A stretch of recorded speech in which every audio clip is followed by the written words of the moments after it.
Welcome back to the Oddcast. Tonight, we're heading to one of the most mysterious places in Bedfordshire. A lonely ruined church sitting high on a hill.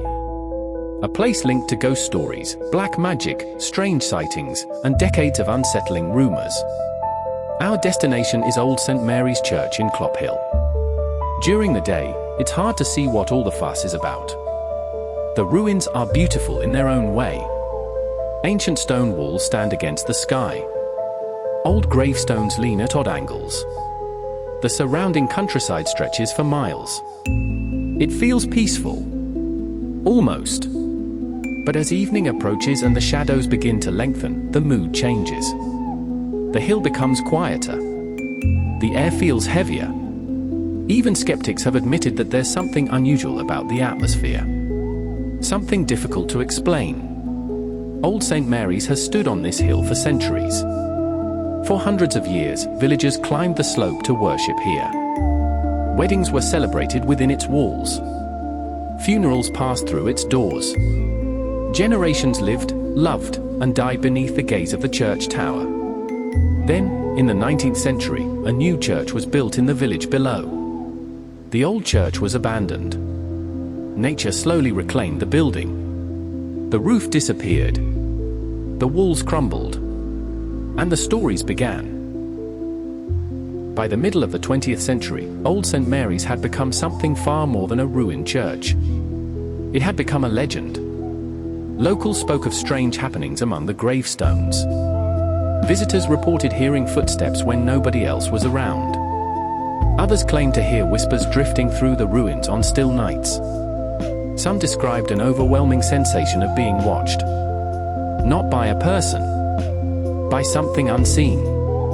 Then came the events that would cement Clophill's reputation forever. During the 1960s, reports emerged that graves in the churchyard had been disturbed. Human remains were allegedly uncovered. Strange symbols appeared. Rumors spread that occult groups were using the ruins as a meeting place after dark. Newspapers quickly seized upon the story. Before long, Old St. Mary's was being described as Britain's black magic church. Whether the reports were entirely accurate is still debated. Some believe the stories were exaggerated by sensational journalism. Others insist there was truth behind the headlines. Whatever happened, the reputation stuck. And once a place earns a reputation like that, every strange event becomes part of the legend. Every shadow becomes suspicious. Every unexplained sound becomes evidence. Every visitor arrives expecting something extraordinary. And many claim they found exactly that. Among the most persistent stories are those involving shadowy figures.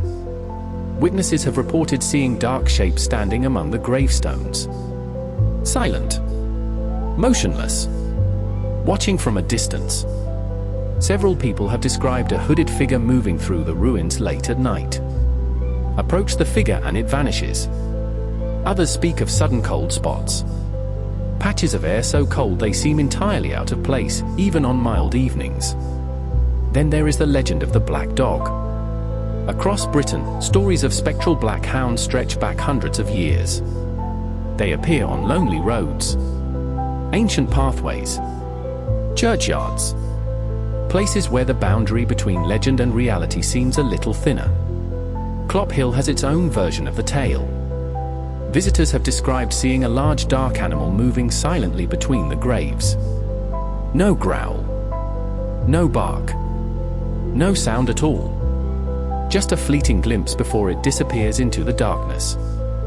Then come the lights. Small glowing orbs reported by countless visitors over the years. Floating among the gravestones. Moving through the ruins. Appearing without warning, then fading away. Skeptics point to reflections, mist, and tricks of the eye. Believers disagree. And perhaps that's what makes Old St. Mary's so fascinating. Nobody really knows. Maybe there is nothing paranormal about Clophill. Maybe centuries of history, tragedy, folklore, and suggestion have created the perfect environment for the imagination to run wild. Or perhaps some mysteries refuse to stay buried. So if you ever find yourself in Bedfordshire and you fancy visiting one of Britain's most infamous haunted locations, make your way to Old St Mary's. Stand among the ancient stones. Listen to the wind moving through the ruined arches. Watch the shadows gathering as darkness falls. And ask yourself one question. Are the stories merely legends? Or is something still lingering on that lonely hill above Clophill? Until next time, stay curious.